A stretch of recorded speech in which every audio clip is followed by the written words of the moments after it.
이거 24번 갈게. 대명사 진짜 중요하고 여기에 있는 세모 짱 중요하다. 전체적으로 얘기하면 어떤 작품이 있는데 그 작품이 노란색을 통해서 검은색 밑줄을 생기게 된다 정도 이해하면 이거는 끝인데 대명사가 너무 좋다. 대명사가 너무 좋았다. 그다음에 하나 더 얘들아 익숙한이다. 얘들아 우리 이런 건 알지 얘들아? be used to 동사 원형 그리고 be accustomed to 이런 건 아니까 그냥 안 할게 얘들아. 익숙한 너무 무언가 익숙한 것은 실제로는 얘들 익숙하면 원래 뭐 해더라? 접근 쉽겠지. 그리고 뭐 평가도 쉬울 거고 이렇게 다 하는 게 쉬울 거야. 근데 실제로는 안 한다. 그렇지 않단다. 접근도 불가능하고 그리고 액세서블 또 여건 조금 다가가기가 조금 그렇지 않단다. 그리고 얘네는 이것은 뭐 해버린다 함께 전부 다 증발해버린단다. 문장 구조 얘들아 전혀 이상한 건 없다 얘들아. 그냥 이렇게 편하게 이해하면 된다. 무언가 익숙한 것은 접근이 불가능하다. 접근이 가능하지는 않고 많이는. 그리고 끊고 그냥 무언가 익숙한 것은 그냥 다 날아가 버린다. 그리고 쭉 그냥 절이다. 접속사 생각 안 해야 된다. 그리고 우리는 take A for granted니까 익숙한 것을 당연히 여긴다. 언제까지냐면 예술이 다시 한 번 더 복원하기 전까지는 얘들아 이것도 동그라미 쳐놨네. 미안. 이거 예술이다. 요거 it는 예술이디. 나 여기다 칠게 얘들아. 요거 예술이다. 요거 예술의 시각성을 복원하기 전까지는 계속 당연하게 여긴다 이 말이다. 그럼 잠깐만 당연하게 여기는 거 익숙한 것은 얘들아 우리가 다시는 접근을 안 한다 이 말이지. 안 본다 이 말이다. 원래 있던 작품에다 익숙하면 얘들아. 그렇지? 뭐 하기 전까지는 뭔가 모르게 뻥 하는 시각성이 뜨기 전까지는 계속 그냥 당연히 여기면서 안 본다 이해하면 된다. 이런 거 접근을 안 한다는 게 그냥 안 본다라고 이해하면 된다. 괜찮니 이거? 안 본다라는 개념이지. 더 갈게. 실제로 아마도 번역이라는 것이 아마 하나의 예술인데 그 예술이 특히 잘 적합하단다. 어디에? 이 업무에. 그러면 시험에 또 이 업무가 뭔지 나와야겠지. 그러면 이 업무는 뭐냐면 요거다 얘들아. 아트가 그것의 시각성을 다시 한 번 더 회복하는 게 바로 예술인 아트 그 트랜슬레이션이다. 그래서 쌤이 이 업무를 뭐라 하냐면 이렇게 해서 꽂아놨지? 요 until 뒷문장이라고 이해 안 된다 이거. 괜찮나? 아니 얘들아 예술이 익숙하면 우리 봐 안 봐? 안 봐요. 그게 다시 한 번 더 눈에 띄는 그냥 시각성, 눈에 우리에게 띄는 그런 게 하나 복원돼야 돼. 그 복원되는 하나에 제일 적합한 게 누구라고? 번역이라고. 그럼 번역을 하는 걸 통해서 거기에 뭘 줄 수 있다? 원래 있던 작품에다가 시각성을 줘가지고 우리가 다시 보게 된다라는 거지. 이해했냐? 오케이. 더 간다. 잘 들어라. 진짜 잘 들어라. 나 이거 진짜 좋다. 그 다음 아는 훌륭한 문학 작품이다. 그 문학 작품은 accumulate 쌓고 있다. 반면에 쌓고 있지만 모방 일단 상투적 문구라는 것은 우리가 일반적으로 생각하는 그냥 얘를 많이 쓰는 문구들이라고 이해할게. 그리고 많은 어떤 학문적인 거, 분석, 연구를 많이 가지고 있지만 연구 그런 가이드를. 근데 그 가이드가 뭐냐면 당연히 매일 당연히 그거를 파묻는 거야. 그럼 그것은 뭐냐? 다시 work 얘들아. 그러면 이렇게 이해하돼. 좋은 작품 안에는 얘들아 이미테이션도 있고 클리치도 있고 분석 이런 연구 가이드가 있지. 근데 이런 게 전부 다 얘네를 전부 다 뭐 해버리게? 없애버린다 이 말이다. 이 없애버리는 게 약간 우리가 당연히 이것을 익숙하다는 느낌으로 안 본다라고 이해하면 된다. 괜찮니? 그렇지만 번역이 있는데 그 작품에 대한 번역이 뭐냐면 이거 세모다. 그 문학 작품을 뭐 해버렸냐면 번역을 해버렸더니 그를 약간 다른 걸로 번역을 해버렸다는. 예를 들면 얘들아 이런 거 있잖아. 뭐 영화에 있는 뭐 해리포터가 있었어. 그 문학 작품이 있어. 이거를 한국어로 번역을 해버렸더니 이렇게 하면 된다. 너네만 영어 책 있다 한국어로 만약에 번역했다. 이해하면 되겠지. 그 작품을 번역을 했더니 프리 자유롭게 해주네. 이시 뭐냐면 그 작품이지. 그 작품을 다시 입제 따분한 형태지 얘들아. 따분한 형태로부터 자유롭게 해준다 이해하면 된다. 괜찮냐? 중요하다. 그리고 만든다. 이런 게 선생님 이거 추측인데 이 세모가 뭐냐면 나는 그 작품이라고 생각한다. 거기에 박혀있는 그 돌 있지? 그 원래 작품이다. 그걸 어떻게 만들어주냐면 더 스토리, 돌을 돌같이 만들어주는 게 더 강렬하고 생생하게 다시 만들어주는 거다. 원래는 재미없고 따분한 거였는데 번역을 통해서 뭐 했게? 이제 다시 한 번 더 리스토어 했다는 느낌 이해하면 된다. 그래서 리스토어랑 어게랑 쌤이 그냥 같이 해놓은 거다. 왜냐면 우리가 다시니까 얘들아. 이거 이해했냐? 원래 작품을 스토리하게 강렬하게 만들어주는 거지. 뭘 통해서? 번역을 통해서. 그리고 하나 더 정확하게 말하면 두는 거다. 그 작품을 어디다 두냐면 또 다른 랭귀지로 한국어로 두거나 일본어로 두는 거다. 너네가 영어 책을 있잖아. 해리포터를 읽었어. 이제 또 읽으면 어때? 재미없지 얘들아. 그걸 뭘로 읽었더니? 한국어로 바꿔 읽었더니 원석이 다시 뭔가 생생해지는 거다. 그렇게 이해하면 돼. 이거 내용 진짜 좋다. 그리고 여기 있는 이 스토니 세모라는 것은 진짜 쌤 추측이긴 한데 아마 맞을 거다 얘들아. 느낌했냐? 돌을 정말 강렬한 돌로 만들어준다는 것은 원작이 다시 재밌어진다라고 이해하면 되겠지. 또 말해 얘들아. bad text는 하나인데 이 사람의 용어에 따르면 없는 그러한 텍스트다. 근데 그 뭐가 없냐? 다시 원래의 낯섦, 독특함이라고 적어놨다. 낯섦이랑 독특함이 없는 거다. 잘 들어라. 어떠한 나쁜 글, 훌륭한 글은 얘들아 해리포터 같은 경우는 영어가 있다가 한글로 읽으면 번역됐을 때 우리나라 사람들 재밌다고 또 읽지. 삼국지도 마찬가지고. 근데 진짜 재미없는 글은 있잖아. 원래 그냥 독특함, 원래 얘가 다시 가졌다라는 거니까 원래 오리지널적으로 낯섦이 없는 거고 독특함이 없는 게 바로 나쁜 글이라고 이해하면 된다. 그리고 하나 더, 네가 그것을 번역을 하잖아. 나쁜 글을 번역하잖아. 아무것도 일어나지 않겠지. 왜냐? 어차피 뭐가 없었으니까. 독특함이 없었으니까. 이것도 진짜 좋은 글이다. 그럼 나쁜 글은 뭐가 없었다 얘들아? 원래 타고난 낯섦, 독특함이 없는 글이니까 네가 아무리 번역을 하고 번역을 해도 좋은 건 탄생하지 않는다는 거지. 이것도 진짜 좋은 글이다. 이거 이해했냐? 더 갈게. 그리고 이것은 이 번역인데 또 봐라 얘들아. 이거 이렇게 연결해야 한다. 이렇게 진짜 아트에 대한 참된 작품에 대한 번역은 아마 의미를 가지고 중요하다. 왜냐하면 얘들아 이거 잘 들어래. 이거는 노란색이다. 얘는 그냥 작품이고 얘는 이 앞문장인 전체 노란색이다. 그러면 이 좋은 작품을 번역하는 게 강화하고 또한 이거 좀 향상시키거든.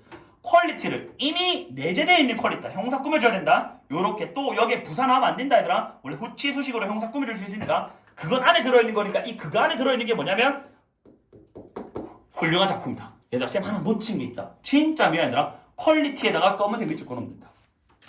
내재되어 있는 그러한 퀄리티가 바로 우리는 검은색 밑줄이다. 안에 그래서 쌤 검은색 밑줄은 뭐냐면 얘들아 전부 다 속성 너무 굵었다. 전부 다 속성이 뭐냐면 그 안에 내재되어 있는 그러한 낯섦 새로움 있지? 이게 검은색 밑줄이다. 익숙해져서 그게 없어졌지? 근데 번역을 통해서 다시 뭐하게 그거를 다시 되살리는 게 바로 이 작업이거든. 리스토어하는 거다. 많이 어렵지만 이거 이해했냐? 더 갈게. 그리고 이런 거 시수시가는 거 알아둬라. 그리고 번역은 얘들아 아니다 임시 방편이라고 적어놨다. 잠깐만 얘들아 이런 거 있으면 안 되는데 진짜 찝찝한데 오케이.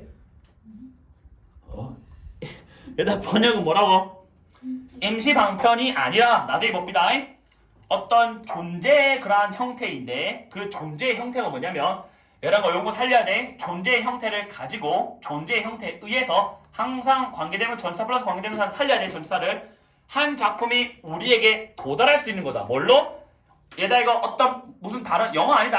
저런 걸로 번역한다. 뭐 프랑스어든 무슨 언어다. 쌤 안 쳐다봤지만 미안. 저걸로 우리에게 작품 도달할 수 있는데 그게 뭐냐? 번역되는 거다. 이 사람에 의해서 뭐라고? 낯선. 얘들아 진짜 쌤 이것도 하나 검은색 꺼놓을래? 미안 얘들아. 미안. 얘들아 진짜 미안. 이게 그렇게까지인가? 일단 갈게 얘들아. 그리고 내가 그것에 대해서 확실하지 않다라는 것에 얘들아 이 그것이 확실한 이 대시 바로 저거다 얘들아. intrinsi라는 단어 있지? 이 글쓰기는 저거에 대해서 확실하지 않는 거다. 하지만 이 사람이 번역하기에는 낯섦이제 낯섦으로 도달할 수 있게 해주는 하나의 장치 존재의 모드인 거다. 뭐가? 번역이라는 게. 다시 한 번 더 말해주면 얘들아 번역이라는 것은 임시방편이 아니다 얘들아. 임시방편을 뭘 바꾸는 게 아니야. 뭐냐면 진짜 하나의 존재의 모드라고. 그 존재 모드 가지고 한 작품이더라. 워크가 가사일 때는 작품이다. 불가사일 때는 일이고 한 작품이 우리에게 낯선 걸로 도달하게 해주는 그러한 게 바로 번역이라고. 그럼 그 낯선 건 뭐예요? 이 사람에 의해서 번역된 건 낯섦인데 나는 그 단어가 확신하지 않는 거 이게. 이 글에 대해서 확신하지 않는 게 아니에요. 이거 이해했지? 마무리 해볼게. 그리고 이 윌슨이라는 사람이 말했듯이 하면 된다. 이것은 그냥 보통 말하듯이 하면 된다. say랑 똑같다. 말하지 이것은 의미 없다. 번역은 만듭니다. 그 작품을 make니까 동사 원형 뭐처럼 보이냐면 더 낯설게 보이고 더 새롭게 낯설게 보이게 만드는 게 번역인 거다. 그래서 익숙한 걸 안 본다 그랬지? 오래 낯설게 만들어서 더 흥미롭고 재밌게 본다라는 게 이 글의 그린 거다. 그래서 쌤 처음에 말한 건 그대로다. 노란색을 통해서 작품을 밑줄하게 만든다. 이게 핵심이다. 그 밑줄은 검은 밑줄을 이해합니다. 그리고 여기 있는 나쁜 거의 특징을 꼭 이해해야 된다. 그래서 이면 뭐라 적어놨냐면 원래 독특함이 없는 글이란다. 원작이 독특해야 번역이 하면서 살아나지 얘들아. 원작부터 나쁘면은 아무리 번역을 해도 생생하면 돌아오지 않는다 라는 글로 이해합니다. 됐지 이거? 진짜 어려웠대. 이렇게 아마 이해하면 될 거다. 대명사 잘 챙기고 나머지 밑줄 잘 챙기고 끝. 40번 선생님 아까 수업하는데 너무 왔다 갔다 난잡해가지고 얘들아 진짜 간단하게 복습용을 하나 찍어줄 테니까 한번 간단하게 한번 들어봐. 길게 걸리지는 않을 거야 얘들아. 한 방에 끝낼게. 얘들아 노란색이야. 나이가 들어도 삶의 만족도와 동기부여는 강해지는 거야. 얘들에게 노란색. 그리고 1번이 필요해. 삶의 목표를 잘 정해야 돼. 그리고 자신을 긍정적으로 바라봐야 돼.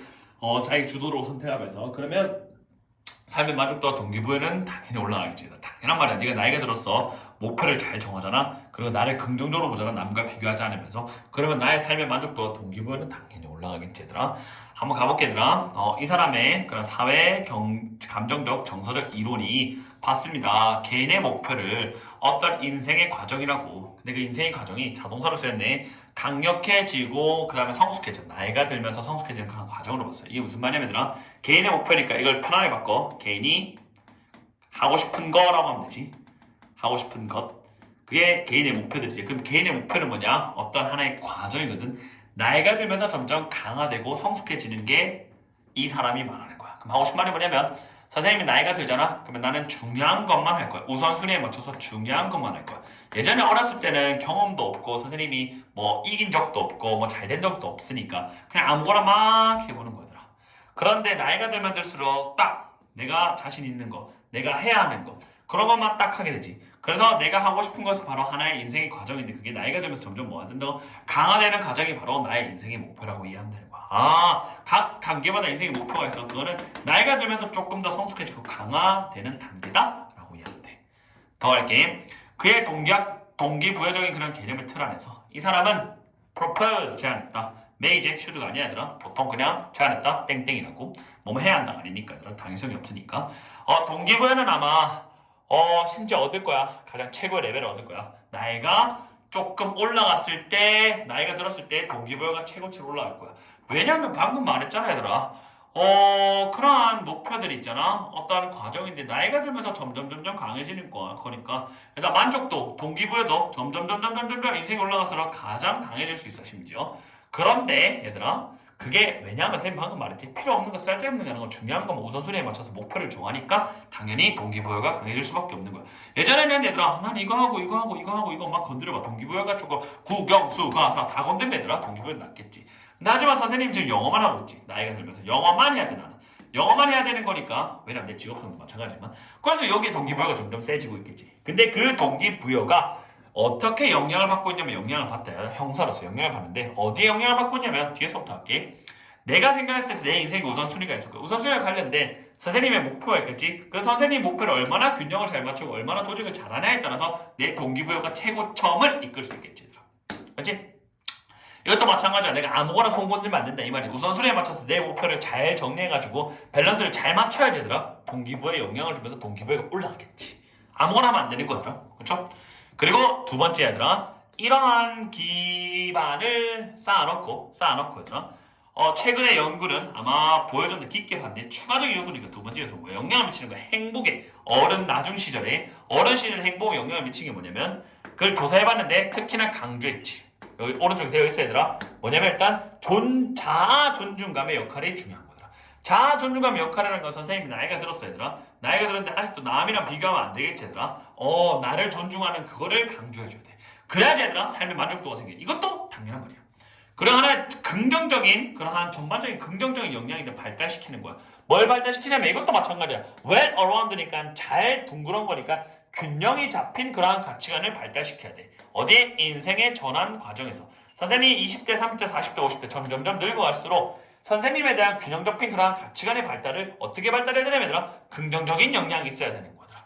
요런 걸 강조해주고 있는 것이다. 선생님 만약에 부정적으로 생각한다? 당연히 삶의 만족도는 떨어지겠지. 그러니까 선생님이 나에 대한 스스로에 대한 그러한 둥그런 균형 잡힌 그러한 발달 이런 거 발달에 대한 긍정적인 그러한 역량 이거를 강조하는 거죠. 됐죠? 전반적인 긍정적인 영향을 강조한다. 이렇게 얘기하면 돼. 자기 자신을 조금 긍정적으로 바라봐야지 나의 삶의 만족도가 좋고 동기부여가 올라가지. 일단 나는 이걸 할 수 없을 거야. 이러면 동기부여 나라지고 만족도 떨어지는 건 당연한 말이야. 그래서 1번, 2번 동기부여가 이거에 따라 바뀐다. 이러면 돼. 그리고 함께 이러한 연구는 제한되었다. 또 주제의 유명이지. 주장제한 요구 명동사. 이렇게 목표에 대한 그러한 이거 1번이야. 정렬에 대한 정렬. 얼라이먼트 이러면 정렬 1번이잖아. 그리고 긍정적인 자기인식 2번이지. 목표를 잘 만들어내고 잘 정렬하고 그 다음 자기를 플러스로 생각하잖아. 그럼 이게 정말 중요한 거죠. 어디 동기부여를 향상시키고 전반적인 나중에 인생 나중에 행복에 영향을 미치는 거다. 1번 2번. 이 네모 너무 좋지 얘들아. 위에 있는 1번과 2번을 딱 나눠주는 그 말이니까 이거 꼭 기억해놔야 돼. 서술형도 뭐든 간에. 됐죠? 이렇게. 그 다음 밑에 가보자. 여기서부터는 얘들아 초록색이 나와. 초록색에서는 얘들아 노년기의 선택은 중요한 것만 한다는 게 바로 초록색이야. 근데 개인적으로는 아까 선생님 말했던 대로 노란색이 되려면 에메랄드와 요게 있어야 되고 그 다음 초록색도 있어야 된다는 느낌으로 이해하면 될 거야 얘들아. 그리고 사실 얘들아 third age learning가 뭐냐면 제3의 인생이니까 노인이라고 할게. 노인은 보여줍니다. 얘들아 여기 보면 높은 정도의 선택을 보여준다. 이게 얘들아 프루던트 신중한 거야. 그럼 노인들은 중요한 거 위주로 신중하게 고른다라고 이해하면 돼. 결정할 때 어떤 목표를 추구할지 결정할 때 당연히 신중한 거 고르지 얘들아. 선생님 나이가 점점 들면 들수록 얘들아 예전에는 그래 한번 술 마시자 이런데 점점 갈수록 내가 술을 마시면 나의 일에 지장을 주니까 안 마시게 되고 항상 선택을 조금 더 신중하게 하게 되고 중요한 거 위주로 선택하게 된다라고 이해하면 돼. 그리고 어떻게 그들의 자원을 할당하는지 멀쩡하면 어떠한 그러한 구체적인 어떤 우선순위 쪽으로 그들의 자원을 어떻게 분배할지에 대해서 결정할 때 굉장히 신중한 거라고 이해하면 될 거야. 어디까지 한다고 하냐면 얘들아 이거 those specific priority 있거든. 이게 뭐냐면 다시 한번 설명해 주면 얘들아 나이 든 사람들은 자기가 선택적인 게 좀 높아진단 말은 선택적으로 높은 선택의 정도로 한단 말은 약간 신중해진다는 정도 이해하면 돼. 선택할 때 뭐에 관해서냐면 네가 어떤 목표를 추구할지 그리고 어떻게 네가 그 추구한 목표다 those specific priority 네가 추구한 목표에 대해서 어떻게 내가 자원을 할당할지에 대해서 좀 신중해지는 거야. 당연한 거지. 선택적 중요한 거야. 노령기에는 선택하면서 얘들아 선택적인데 그게 신중하다 이 말이지. 선생님이 예를 들면 집을 사고 싶어. 그러면 그 집을 사는 거에 대한 목표에 대해 내가 어떻게 자원을 좀 분배할지에 굉장히 신중하겠지. 나이가 들면서. 됐니? 그리고 잘 봐야 되더라. 자기 주도적이라고 적혀있는데 나이 든 사람들은 보여줍니다. 강력한 인생의 목적과 그 다음에 자기 충족감을 조금 보여준단 말은 뚜렷하다 이 말이다. 나의 목적은 이렇다. 그리고 또 여기 뭐라 되냐면 자기 충족감. 나는 이런 거 했을 때 충족감이 느껴진다라고 딱 뚜렷하다 정도 이해하면 되는 거다. 이 뚜렷하다라는 게 시간이 지날수록 얘들아 뭔가 조금 강해지고 명확해진다라고 이해도 괜찮아. 나이가 들면 들수록 얘들아. 그래야지 얘들아 삶의 만족감을 느끼고 동기부여가 있을 거 아니야. 그러니까 나이 든 사람들은 뭐 하냐면 목표와 그 다음에 자기에 대한 충족감을 뚜렷하게 보여주고 있다 정도 이해하면 되지. 근데 있잖아 그 방법 있잖아 세 가지가 나와. 세 가지가 아니고 세 가지의 조합이야. 그럼 얘네가 있잖아 자기가 추구하는 목표와 자기 만족감을 보여주고 있는데 그거를 어떻게 하고 있냐면 자기만의 방식대로 하고 있는 거야. 그리고 그거를 그러니까 지금 목표 의식이 있고 그 다음에 자기 충족감에 대한 강력한 감각을 정확하게 보여주고 있는데 이걸 어떻게 보여주면 자기만의 방식대로 이끌어 나가고 있다라고 해도 괜찮아. 이걸 하고 있는 거니까 자기가 목표 의식과 자기 충족을 하고 있대. 그들만의 방식인 거야. 나이가 들었으니까 짬밥 있겠지. 그래서 1번 지가 성공해본 거 혹은 맞춤형 이런 걸 전부 다 컨비네이션 해가지고 축적을 통해서 지 방식대로 하는 거야. 그리고 그게 효과적으로 동기부여가 있잖아 다 이렇게 조금 섞여 있어야 돼. 이게 무슨 말이냐면 선생님이 적어놨지만 다양한 목표와 그 다음에 동기를 자신의 상황에 맞게 배치하고 있는 거야. 다른 정도로 얘들아 지금 막 목표와 함께 관련시키는 거야. 근데 그게 뭐냐? 상황의 문맥에 맞게 그러니까 다양한 목표와 동기를 네 상황에 맞게 네 문맥에 맞게 조금 조절해서 관련지어서 지금 네가 해봤던 거 그리고 네가 개인화 맞춤된 거 이거 플러스 네 상황에 맞게 1, 2, 3번 이렇게 딱 상황에 맞게 사실 이거 하나는 묶고 상관없지만 딱 하나 둘 세 개를 묶어서 축적된 방법으로 얘네가 지금 삶의 목표를 딱 하고 있고 삶의 자기 충족을 하고 있는 거야. 왜? 짬밥이야 짬밥. 네가 해왔던 걸 가지고 내가 성공했던 거 나의 맞춤 제작. 근데 그게 동기부여랑 딱 연결되는 걸로 해야지. 근데 그게 또 상황에 맞게 조금 다른 정도로 해야 돼. 그래서 다양한 목표와 동기를 자기 상황에 맞게 적절히 배치하는 능력도 있는 거지. 나이가 들면서 자기 주도적 삶이 가능한 거죠. 남 따라가진 않아. A가 목표가 있으면은 좀 더 중요하고 B가 목표는 덜 중요하다. 이런 걸 조절할 수 있는 거지. 목적에 맞게 동기부여에 맞게 라고 이해하면 요 세 가지 느낌이면 돼. 명확하게 세 가지 앞에 있는 두 가지 그게 좀 달라. 근데 괜찮아. 이 세 가지는 그렇게 중요한 건 내가 생각했을 때 세 가지 전체로 두 가지 봐도 괜찮아. 이거 그리고 문맥에 맞게 조절한다 이렇게 해도 괜찮아. 근데 아무튼 이 세 가지는 그렇게 중요한 건 아닌 것 같고 1번, 2번 정도 딱 이해하면 될 것 같아. 1번, 2번을 자꾸 하려고 하는데 그 방식이 이렇게 있다 라고 이해하면 되는 거야. 됐죠?